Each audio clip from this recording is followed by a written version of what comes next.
Bom, gente, estamos aqui para mais um episódio de Doutora Ju Sem Filtro. Hoje nós vamos conversar sobre puberdade normal e trouxemos uma pessoa maravilhosa, minha amiga de infância, pediatra top das galáxias, doutora Cíntia Brant, para falar hoje com vocês, tá? Cíntia, eu queria que você se apresentasse. Antes de mais nada, eu queria agradecer que você veio para o nosso podcast. Né? É um prazer ter você aqui conosco e se apresente para o público para dizer quem é você, o que você faz. Minha gente, ela é maravilhosa. Só você. Bem, eu sou Cíntia Brando, sou pediatra, tenho uma especialização em neonatologia, trabalho em maternidades públicas e privadas, tá? E faço consultório, além do consultório que eu faço desde o nascimento. No meu consultório eu atendo até 16 anos, mas assim, a gente tem uma faixa etária que pode divergir de profissional para profissional. Eu, na rede privada, eu trabalho no Hospital Memorial São José, e na rede pública, é uma longa fila que eu trabalho na Estado da Mulher, na maternidade do Ibura, e também em Vitória de Santo Antão, no João Murilo. E aí segue minha trajetória. Fui professora da Católica, hoje não estou mais, porque não consegui conciliar a agenda. É muita coisa, né? A Muita gente da coisa. área médica que gosta de ensinar e trabalhar no público e trabalhar no privado, quando a gente se vê, a gente está com um monte de atividades e realmente, às vezes, para dar conta, não dá, né? Mas, E além disso, mãe, né? mãe, né? Que a gente tem que dizer, mãe, Minha esposa, a gente esposa, tem que dentro de juntar casa, toda essa gestora do é, consultório, né? toda Porque essa rotina. rotina. É, porque eu digo, ó, é consultório, é muito interessante, porque as pessoas pensam, não, você vai lá só atender. Não. A gente tem toda a parte administrativa, que você é a cabeça do negócio, né? Tem Isso, a parte financeira, tem a parte do RH, tem do marketing, você trabalha com vários braços no consultório, exato. né? Você tem que ter Então, a cabeça limpa para conseguir conseguir conciliar. conciliar tanta Exato, coisa. exato. Agora, pegando aí o seu gancho do que você falou, que você atende até 16, mas, assim, tem pediatras que fazem até 19, né? Isso. Na verdade, a pediatria, ela tem a pediatria em si, se a gente for considerar a Organização Mundial de Saúde, ela atende até os 10 anos de idade. Pediatra exclusivo. E tem o ebiatra, que na verdade é um braço da pediatria que vê mais a questão da criança em modificação para a vida adulta, então naquela fase de adolescência. Então pega a puberdade, a mudança corporal, psicológica que acontece nisso e acompanha esses meninos e meninas dos 10 aos 19, na verdade 20 incompletos, certo? Então seria aquela lacuna. Eu faço um meio Um termo, mix. um mix. Eu pego desde o nascimento, que eu sou neonatal, e eu vou até os 16. Aí, não sei por que chegou aos 18, eu acho que eu comecei a ficar constrangida quando os meninos começaram a passar de minha altura, que eu não conseguia examinar. Aí eu disse, não, vamos até os 16, e daí eu sigo para um clínico que já pega nessa faixa etária. Ou pro gineco. Não, para as meninas eu sempre encaminho para Pro gineco, gineco. né? É. Para continuar, e os meninos não tem aquele profissional que Profissional aí vai um clínico. vai para o clínico, né? É. Ô, Cíntia, e me diz uma coisa, nessa fase eu queria que você explicasse a diferença, que as pessoas pensam que é a mesma coisa, de adolescência e puberdade, Uhum. né? Que você explicasse esse conceito para as pessoas terem mais noção. Na verdade, é uma coisa que está meio misturado, Uma dentro da uma outra. dentro da outra, mas a puberdade em si é uma mudança hormonal que reflete no desenvolvimento corporal da criança, que passa a ter uma estrutura física semelhante a um adulto. Tá? Então, ele vai se aumentar a sua faixa etária, a sua mudança corporal, ela vai modificando daquele órgão sexual Imaturo. imaturo para um já de adulto que é próprio para a procriação, vamos dizer assim. Uhum. E a adolescência é aquele período que engloba um pouco mais. Vai a mudança de comportamento, a parte psíquica, que por conta, inclusive, tem a relação com a parte hormonal. Existem muitas alterações de humor, que a gente tem que ficar muito atento nessa fase. Às vezes pode surgir uma depressão, uma estabilidade de humor. É aquele menino que às vezes, ou menina que se fecha mais no seu quarto, que os pais já não são mais prioridade na vida.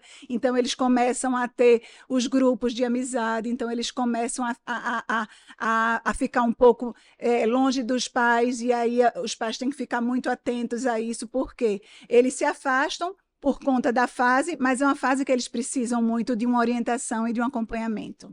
Principalmente hoje com essa história do celular, né? Dos filhos do quarto. Isso. Né? Os meninos e as meninas trancados dentro do quarto. Porque eu vou dizer, eu fui de uma adolescência, e você também, que a gente estava na rua jogando bola, né? Era jogando vôlei nas quadras das amigas, e os pais preocupados em botar a gente para dentro de casa. Exatamente. Hoje é o contrário, né? Os pais tentando tirar os meninos dos quartos. Dos quartos.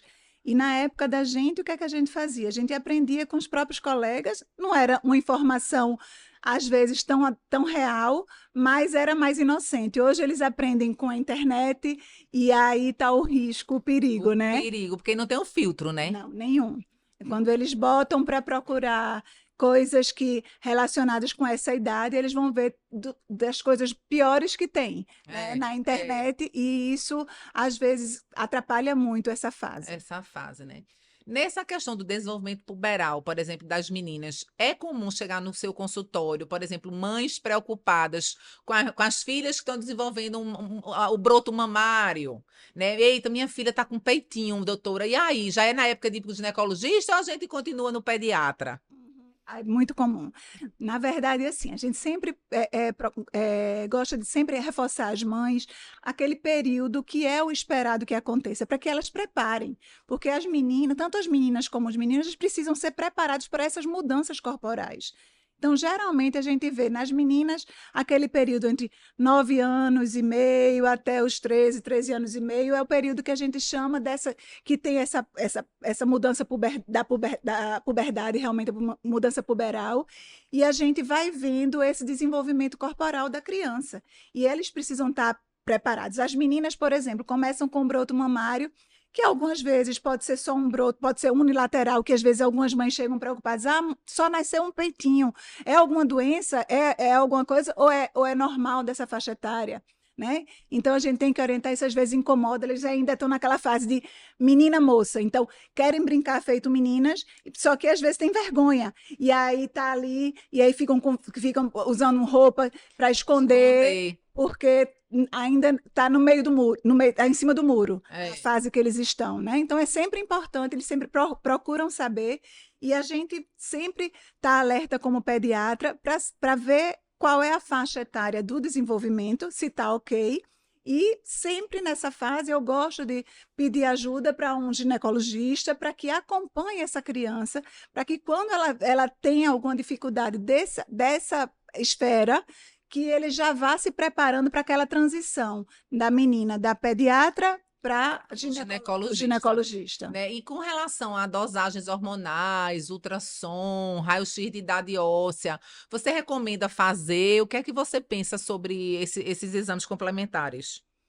Bem, geralmente eu gosto de acompanhar essa criança do ponto de vista físico, fazendo os exames físicos, e sempre eu gosto do complemento laboratorial, para ver se a gente tem alguma alteração laboratorial. Então, sempre eu gosto de olhar a parte hormonal. A idade óssea não é uma coisa que a gente faz rotineira, a gente faz quando a gente precisa, quando a gente desconfia que está indo algo errado. Numa criança que está desenvolvendo da fase infantil para a fase de adolescência, está tendo o seu desenvolvimento tanto dentro físico, da curva, né, de crescimento. Exatamente. Se ela tem um desenvolvimento físico da parte dos órgãos sexuais e também do desenvolvimento pôndero-estatural, está dentro de uma curva, está dentro do esperado para aquela família, que a gente avalia se a criança está crescendo na estatura familiar, certo? Se está indo ok. Então, não tem por que a gente estar submetendo a uma idade óssea que não vai acrescentar nada. Mas se a gente tem uma alteração desse desenvolvimento, tanto para mais, muito rápido, ou para menos, às vezes a gente vê. Por quê? A gente pode pegar uma criança que está na fase ainda, numa idade ainda precoce, que cresceu muito. E isso pode ser, a mãe vai dizer, meu Deus, vai ficar enorme. E às vezes não, é porque pode estar alguma alteração hormonal que fez uma puberdade precoce, e aí com isso ela teve aquele estirão mais precoce, e isso não é legal. Então, a É. gente precisa estar sempre atento a essas mudanças da normalidade. Hoje o que eu percebo muito no consultório de ginecologia, né, que na verdade elas vêm para a gente muitas vezes com 13 anos, 12 anos, né? Elas começam a chegar no consultório. Eu tenho visto também muito bloqueio hormonal para fazer hormônio de crescimento. Né? E existe sempre aquela dúvida, aquela questão: deve fazer, não deve fazer, né? Ou só se os pais forem pequenos, se tiver fora da curva. Qual é a sua opinião? Porque assim, parece que de certa forma, houve uma banalização. Hoje a gente vê muito mais frequente, mas assim, absurdamente maior a frequência de meninas sendo estimuladas ao crescimento. O que é que tu acha?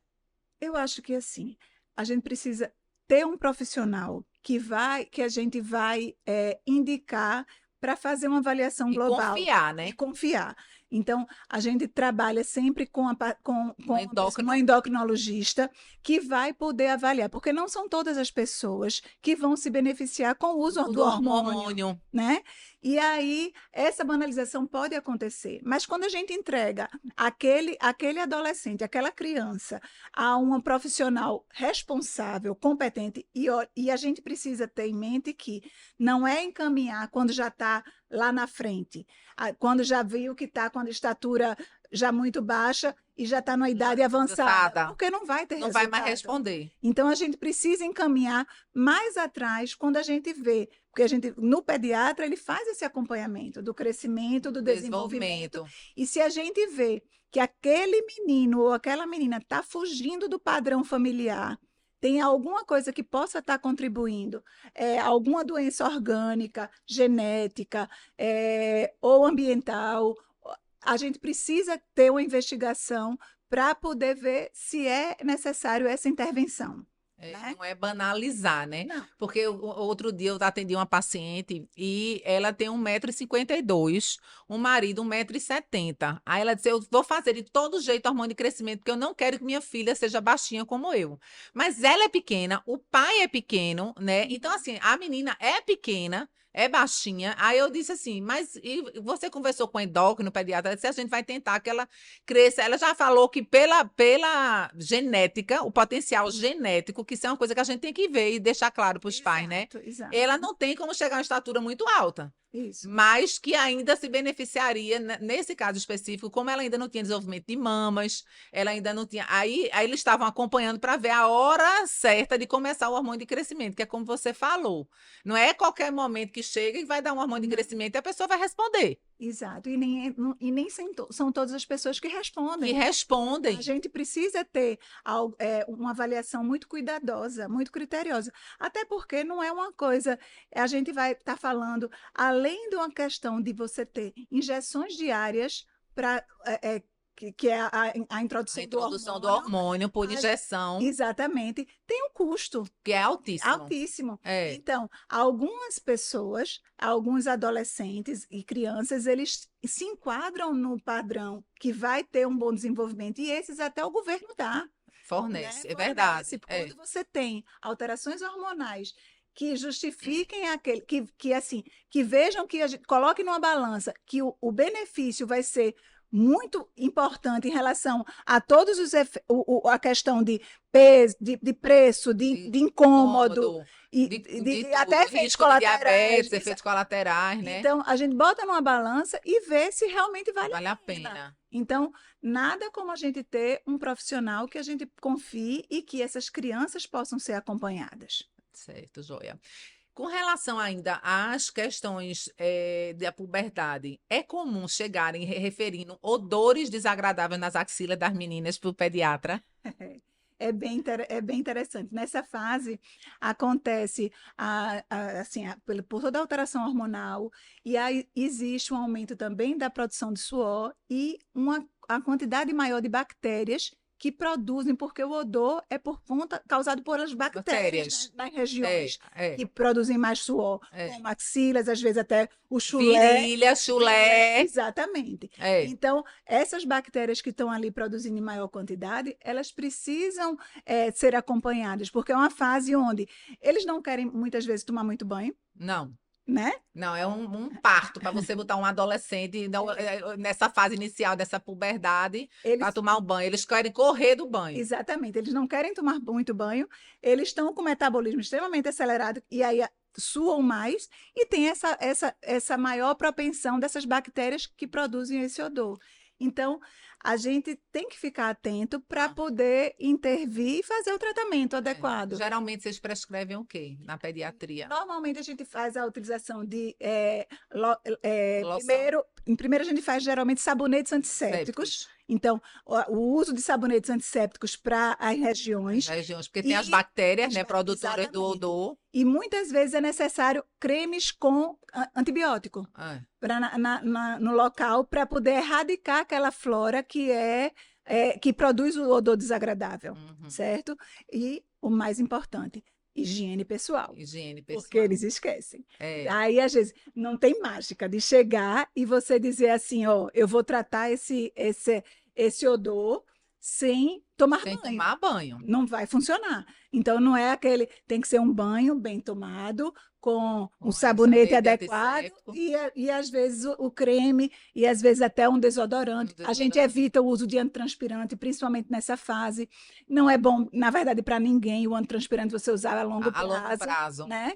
Mas, assim, pelo menos um desodorante, às vezes a gente pode lançar mão. Mas mais importante do que o desodorante é tratar aquela bactéria que está causando o odor desagradável. Que está causando o odor desagradável. E o banho, né? E o banho. E o banho, o velho e bom banho. E outra coisa também, trocar, né, a roupa. Às vezes eles têm a camisa que eles gostam. Então, às vezes toma banho e bota aquela camisa que já estava usada, que já estava suja. Já tinha uma bactéria ali naquela região. Então, não vai funcionar.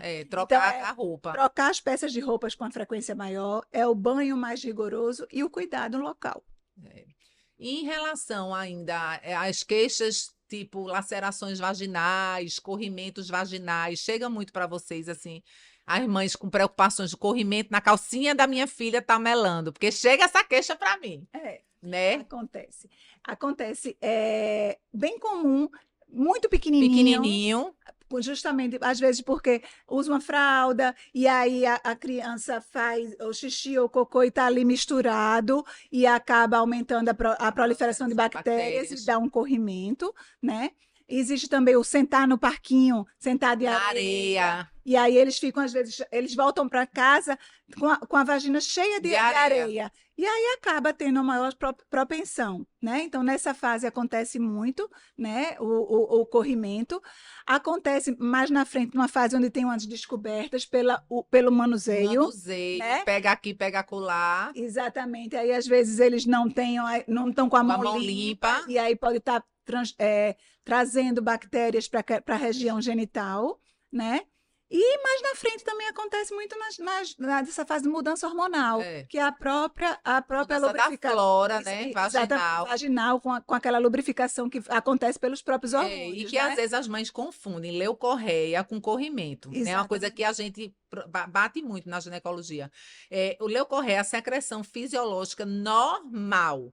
Não tem mau cheiro, não coça, não arde, não dói para fazer xixi. Aquilo ali são os hormônios em ebulição mudando a flora vaginal, né? Exato. O corrimento não. O corrimento ele arde, ele coça, ele queima, ele dói, ele para fazer xixi. É totalmente diferente a questão do corrimento. Ô, Cíntia, me diz uma coisa, a gente está vivendo uma verdadeira epidemia de pais que não querem vacinar filhos, né?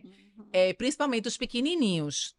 Eu queria que você comentasse em relação a isso e em relação à vacina do HPV nonavalente, né? O que é que você pensa sobre a vacina para os pequenininhos e o que é que você pensa com relação a HPV nonavalente e que situações a gente deve usar?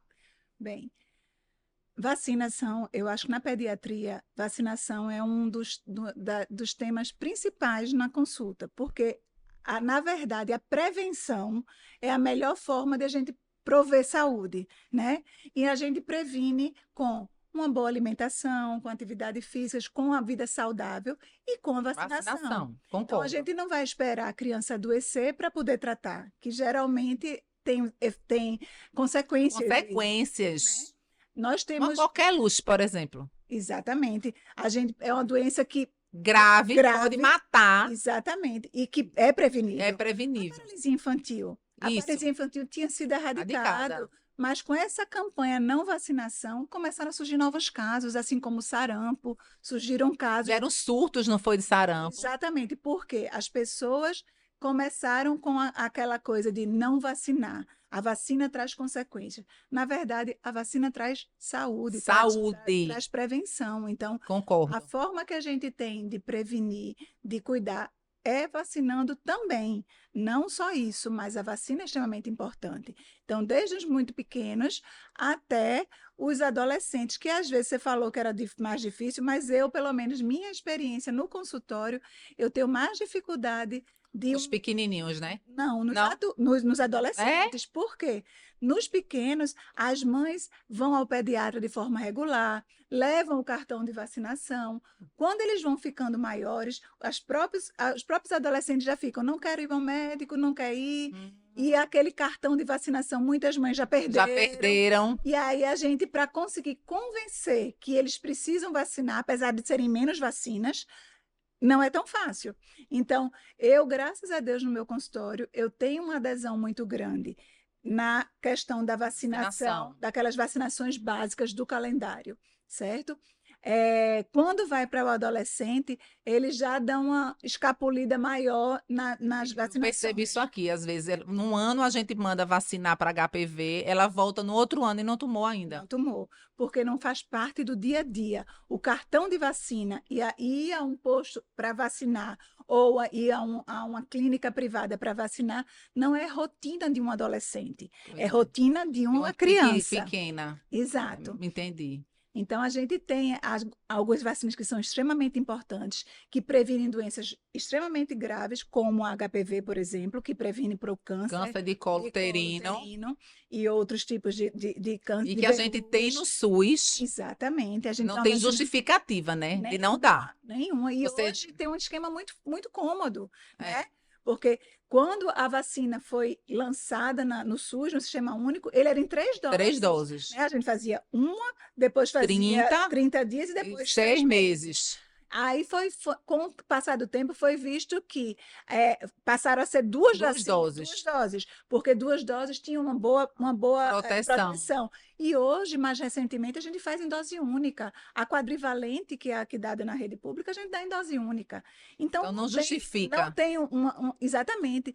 E a gente está prevenindo, não é uma bobagemzinha, a gente É está um prevenindo um câncer. câncer. E aí isso você deixar de vacinar sua filha ou seu filho na faixa etária que vai dos 9 aos 14 anos na rede pública, que essa vacina é dada, você deixar de vacinar é até uma falta de comprometimento com a saúde do seu filho, É, né? exatamente.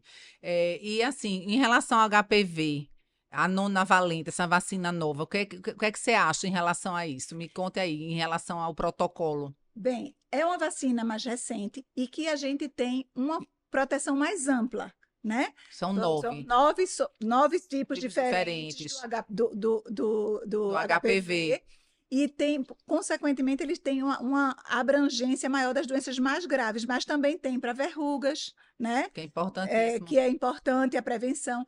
Então, a vacina do HPV, a nona valente, ela hoje, infelizmente, não está na rede pública, só está na rede privada. Privada. A gente dá nas meninas e nos meninos dos 9 aos 14 anos e 11 meses, antes de completar os 15 anos, em duas doses. Uma dose e depois de 6 meses, uma segunda dose, como era dada anteriormente a quadrivalente.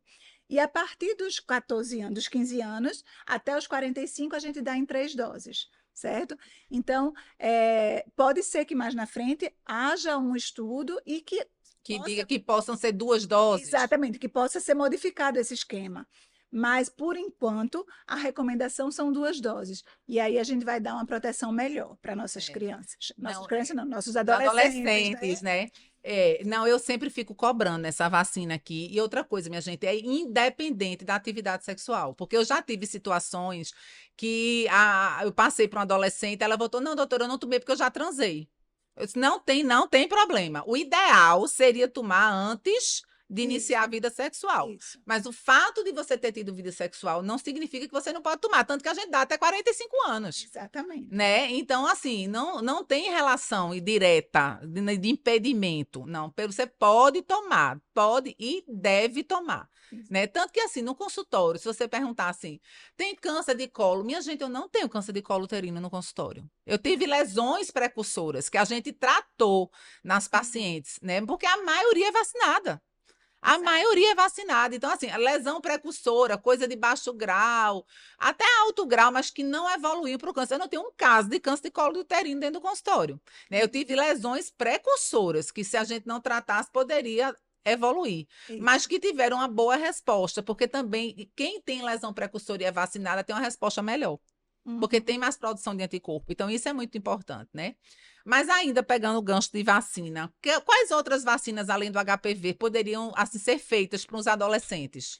Bem, no adolescente a gente tem um esquema, que a gente é parte do pressuposto que ele já tem todo aquele calendário Da infância. Ok. Aí a gente faria HPV, que é a primeira delas. Tem a meningite a CWY, que ela é dada, inclusive, no SUS, aos 12 anos de idade. Então, a gente faz essa vacina. A gente faz a antitetânica. Porque é a cada 10 anos, né? A cada 10 anos. Então, a gente faz... tem a última dose da infância, dada em torno de 4 a 6 anos. E aí, 10 anos após, a gente faz essa vacina, certo?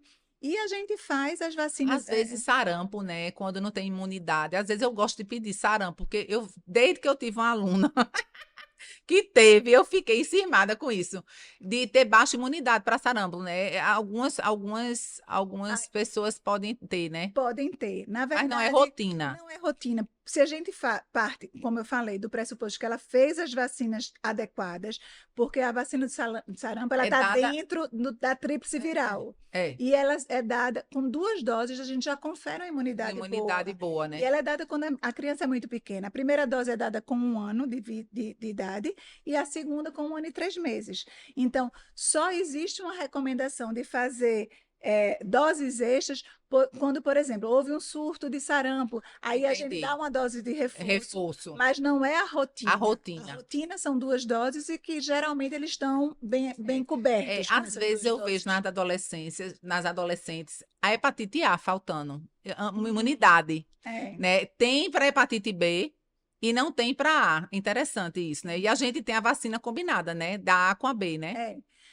A gente faz, às vezes, ela... Ou pode ser isolada, né? A gente faz, mas é isolada. Por quê? A hepatite B, ela é feita bebê, ao nascer, né? A primeira vacina junto com a BCG.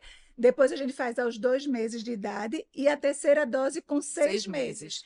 Então, nessa faixa etária, não se faz hepatite A. A vacina de hepatite A é feita a partir de 1 ano. Entendi. Então, essa combinada só tem sentido quando a gente pega uma criança mais velha que não tomou ou que você fez não fez anticorpo, não produziu. Que fazer. Entendi. Mas normalmente elas são dadas separadas porque a faixa etária de aplicação é diferente. Entendi. Porque essa questão vacinal é extremamente importante. Eu sou a mulher das vacinas, digo logo, adoro uma vacina. Adoro uma vacina. Quem quiser, faça seus protestos, mas olha, vacinem os filhos de vocês. Porque se tem uma coisa que previne doença é a vacinação, né? Exato. A gente teve a questão da pandemia do Covid, e aí tiveram muitas questões com relação à vacinação. Depois disso, ficaram meio desacreditados em relação a muitas vacinas, mas não é por aí. Tem vacinas, como você falou, que já erradicaram milhares de... Varíola é erradicada. Exatamente. Né? Pólio é considerado erradicado. Graças ao quê? Graças à vacinação. Então, a gente tem que bater nessa questão de vacinação. Né? Outra coisa que eu queria perguntar, Cíntia, em relação assim, às mães, se elas se preocupam, de um modo geral, na pediatria, com relação à contracepção, planejamento familiar para essas meninas, no sentido de, doutora Cíntia, minha filha está com um namoradinho e eu estou preocupada, já inicio uma pílula, o que é que a senhora acha? Existe essa pergunta frequente, porque para mim é frequente demais, mas eu sou gineco. Exato. Né? Para o pediatra, é comum esse questionamento? Interessante isso, porque é a mesma faixa etária que às vezes sai de um consultório e vai para outro, mas eu acho que eles têm aquela vivência de que o pediatra não é um assunto muito que se conversa. eu sinto as mães meio com vergonha de perguntar, Entendi.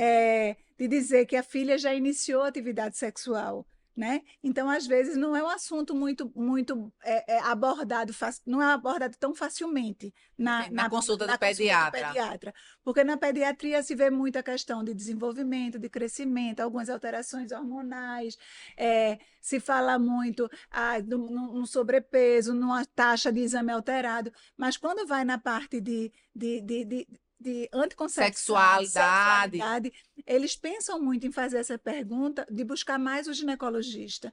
Eu acho até interessante, porque ele já É. vai criando Um um vínculo com esse outro vínculo, profissional, exato. né? E esse profissional ele tem que ter uma relação muito próxima do adolescente, né? É. Porque é uma fase onde tem muitas mudanças e que eles precisam estar bem acolhidos por esse outro Eu profissional. adoro atender adolescentes, porque eu fico. Vai, mulher, me conta. Diz a verdade logo. Tu já tá transando, tu já começou, pega aqui, pega acolá. Porque é muito interessante, porque às vezes elas vêm, é muito interessante isso. Elas vêm, aí vem com a mãe. Aí eu olho, eu já tô vendo, porque 25 anos, né? Dá pra gente sentir muitas vezes que ela tá doida pra perguntar e a mãe não sai da consulta. Aí, como a consulta é da adolescente, muitas vezes eu peço a mãe para sair. Eu digo, mãe, dava para a senhora aguardar? Eu pergunto aquela coisa da família, né? Os antecedentes na família. Tem câncer, tem hipertensão, tem diabetes. Quando a mãe terminou de me dizer tudo, eu digo, dava para aguardar um pouquinho lá fora. Porque eu queria conversar. Minha gente, a gente quer conversar e as mães não saem de junto. Vocês, mãe, por favor, fiquem na recepção. A gente quer bater um papo, perguntar as coisas, né? Aí, geralmente, eu peço para sair. E aí eu pergunto, e elas dizem com a maior clareza, dizem, doutora Ju, olha, eu já comecei, agora eu tô aperreada porque amanhã não sabe. Mas a senhora, pelo amor de Deus, não diga nada, não. Eu digo, olha, não vou dizer nada, porque a consulta é sua, né? A consulta é do adolescente. Então, a gente não tem que dizer, você só vai abrir a quebra do sigilo de uma consulta se ela disser a mim que vai pular da janela, que é risco de vida. Aí ela vai pular da janela, vai se matar. Eu vou chamar a mãe dela e dizer: olha, minha filha tá dizendo vai se matar. Mas fora isso, a gente não vai abrir, né, uma consulta de um adolescente para uma mãe, principalmente se ele tem condição de entendimento. Exato. Né? Se ele tem uma condição de. Ele está em plenas condições mentais, faculdades mentais, não tem por que a gente abrir. Mas é muito interessante, porque elas chegam aqui com tantas perguntas, com tantos questionamentos. Aí eu vou falar muitas vezes, é tão interessante também, de higiene íntima, que eu penso que sabe de tudo. Menina, pelo amor de Jesus, não sabe lavar, não sabe limpar, limpa tudo errado. Eu digo, é da frente para trás, para não sujar, para não contaminar, né? Aquela coisa do contaminar, que você é uma coisa tão básica, né? Que a gente vê as mães desde pequenininho com aquela preocupação da higiene, do lencinho, né? Já desde pequenininha. Mas, assim, às vezes precária. Às vezes eu vou examinar, tem uma higienezinha precária. Eu digo, olha, precisa lavar mais aqui, lavar mais acolá, né? Usar um sabonete de preferência neutro, um sabonete de bebê. Não precisa necessariamente ser um sabonete íntimo, né? Pode ser um sabonete de bebê, pode ser porque o pH é neutro, pode ser, não tem problema, né? É muito interessante. E assim, e às vezes eu noto as mães constrangidas, sabe? Porque eu peço para sair. Aí, tipo, fica, às vezes, já teve situações da mãe sair, a adolescente sair, a mãe entrar, doutora, tem alguma coisa que eu preciso saber que eu não estou sabendo? Eu digo, olha, pergunte à sua filha, né? Pergunte, isso você não tem na pediatria, porque ela fica o tempo todo na consulta. Exatamente. Né? Não, pergunta à sua filha. Se ela tiver qualquer coisa, ela vai lhe dizer, né? Porque, na verdade, a gente não abre. Agora, uma coisa que me preocupa muito, como ginecologista com relação aos adolescentes, é que eu acho que de cada 10 adolescentes, 9 não usam preservativo. É verdade. Entendeu? É uma coisa, assim, impressionante. É uma geração que a gente precisa bater mais. Então, você na pediatria e eu aqui na ginecologia, né? E os pais em casa com seus filhos batam na questão do uso do preservativo, né? Porque é uma coisa que está se usando muito pouco. Muito pouco. Essa questão do preservativo, as mães perguntam também a você ou também ficam constrangidas de perguntar? Não perguntam muito. É. Isso é uma coisa, como eu falei, na consulta do pediatra, esse assunto é menos. Ele é menos tocado. É. Uma outra mãe que a gente já tem que é mais assim, Mais mais acessível, descolada. exatamente, que tem uma liberdade Tá, de comunicação então, com com a filha, filha ou com o aí ainda filho. pergunta. E aí tem umas mesmo que diz, doutora, quer que eu saia para conversar com ela? E aí eu deixo bem à vontade sair. Mas assim, não é uma coisa do De dia a dia, de rotina, do dia a rotina. dia. Não é o Exatamente, dia a dia, feito é pra gente na exatamente. ginecologia. Minha gente, vocês, por favor, usem preservativo. Olha, as ginecologistas ficam com tacardia quando vocês dizem que não usam. Porque vocês têm que usar. Porque tem herpes, clamídia, gonococo, HIV, HTLV1, hepatite B. Veja quanto bicho que vocês previnem usando. E assim, a gente voltou a ter essas doenças no consultório, que a gente não tinha. Além da gravidez. Além da gravidez indesejada, né? Não planejada. Exatamente. Porque, assim, quem não pode engravidar tem que ter dois métodos, dois. Porque se um falhar, o outro cobre. Isso é outra coisa importante. Então, o DIU e o preservativo, a pílula e o preservativo. Porque se houver qualquer falha, por exemplo, a pessoa pode estar tomando um antibiótico. E o antibiótico, ele tem metabolismo hepático no mesmo lugar, no mesmo área de citocromo, da mesma coisa de muitos anticoncepcionais. Então, você pode, por exemplo, baixar a eficácia do anticoncepcional só por causa do antibiótico. Então, às vezes, as pacientes dizem, doutor, eu estava tomando antibiótico, tomando anticoncepcional, tudo certinho, sangrei porque Uhum. caiu a potência do antibiótico, né? Aliás, a potência do anticoncepcional. Então, a gente tem que ter cuidado, porque às vezes a pessoa acha que está protegida. Ah, o DIU pode sair do lugar? Pode, é raro, mas pode. Pode. Se você estiver usando um preservativo, ele mesmo fora do lugar, você não vai engravidar. Uhum. Né? O implante, a mesma coisa. O implante no braço pode ter falha. Todo método tem falha. Né? Uhum. Outra coisa que eu acho muito interessante hoje em dia, que a gente via menos, mas que hoje a gente está vendo muito, é coito interrompido, que não é uma prática segura, De jeito né? nenhum. Elas acham que não, mas na hora que vai ejaculação, tira o pênis e aí ejacula fora, doutora. Não, tranquilérrimo. Menino, de cada 10, 4 engravida assim. Então, porque antes já tem um líquido pré-ejaculatório que já engravida. Não, e elas ficam contando vitória, eu fico louca. Outra coisa, não, porque outro hábito que eu tenho visto também é de ter atividade sexual menstruada. Quem gosta, nada contra, desde que use preservativo, porque sangue é meio de cultura. Uhum. Então, se a pessoa está transando menstruada, e você tiver que pegar uma doença, é a melhor hora. Porque tá os vasos todos abertos, cheio de sangue, meio de cultura, tá um ambiente propício para você se contaminar. Então, às vezes, elas dizem isso, não, doutora, eu transo só menstruada, para não usar o preservativo, né? Ou então, a questão do preservativo é uma história de não, porque não cabe no pênis do meu namorado. Mentira! Mentira, cabe, que tem não sei quantos tamanhos na farmácia. Não tem esse super, hiper, mega dotado que não tem um preservativo na farmácia. Não tem. Não tem, não tem, não tem. É conversa. É conversa que não cabe, que não dá, que não sei o quê. Tem 300 milhões de tipos, né? Aí tem comestível, tem com cheiro, tem sem cheiro, com vaselina, sem vaselina, de tudo quanto é de tipo. Então, isso é conversa que os meninos usam para não usar. E Uhum. eu acho que cabe às meninas, é muito interessante isso. A gente tem que empoderar as nossas filhas, principalmente, né? Eu que cuido só de mulher, procuro fazer isso no consultório. Empoderar as meninas para que elas só tenham realmente usando. E se não quer usar, não, eu também não vou transar. Eu não conheço ninguém. Alguém conhece alguém que morreu porque não transou? Eu não conheço. Ninguém que morreu porque não transou. Nesses meus 25 anos de formado, não conheço ninguém que morreu porque não transou. Conheço gente deprimida, que, né, chateada, subindo pelas paredes, morrendo de calor, agoniada. Tudo isso eu conheço. Porque não tá transando. Agora, morrer porque não transou, ninguém morre. Não morre. Então, é aquela história. Mas pode morrer de uma doença que pegou porque não usou preservativo.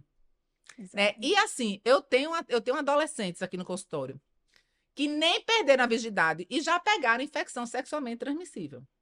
Então, outro dia, amiga, eu tava com uma adolescente aqui de 16 anos, ela chegou, doutor, eu tô com uma feridinha e eu acho que é um pelo encravado. Aí eu disse, vamos lá, vamos olhar. Aí eu fui olhar, quando eu fui olhar, herpes. Uhum. Aí eu disse, não, isso aqui não é pelo encravado, isso aqui é herpes, você pegou herpes. Ela, como que eu peguei herpes se eu nem transei? Eu digo, mas bateu o esperma aqui. Aqui teve contato com o esperma. Não teve você no seu ralo e rola com o seu namorado? Teve. Aí ela, vou dizer a verdade, doutora, teve. Eu digo, pois teve, porque eu já sei que teve. Porque aqui eu tô vendo né? Junto da área imenal, um lugar bem próximo, o ímã já roto, né? Então, assim, você vê que teve vida sexual, não usou preservativo, achava ela, coitada, que só pegava doença se tivesse atividade sexual com penetração, e isso não é realidade. Você pode pegar uma doença só no sarro. Um dedo sujo, botou aqui, bota acolá, pega aqui, pega acolá, já pode levar. Não precisa, às vezes, ter nem penetração, né? Uhum. Feito essa, o contato só com esperma já é suficiente para pegar. Então, às vezes, as pessoas ficam naquela de não vou usar. Eu fico louca, digo louco. Fico, olhe, louca com esse negócio de não usar preservativo. Ó, quer endoidar o gineco, diga que não usa. Porque a gente vive isso, né? É o dia a dia do consultório. Eu já, Uhum. sífilis, eu já tive hepatite B no consultório, já tive sífilis, herpes, clamídia, gonococo, HTLV1, tudo. Essa tive uma paciente HTLV1, que ela teve HTLV1, ela teve um acidente, ela foi transferida no interior da Bahia. E aí, anos depois, se descobriu que ela precisou fazer uma cirurgia, tomar sangue, pererê, pererê, e ela descobriu que estava com HTLV1. Aí foi investigar o marido. O marido tinha pego o HTLV1 com ela e eles tinham uma prática comum de atividade sexual menstruada. Então, sangue, vírus, ele pegou. Ela não sabia que tinha HTLV1 e foi numa época, já faz tempo, que a gente hoje pede no pré-natal, mas isso tem, sei lá, uns 15 anos ou mais.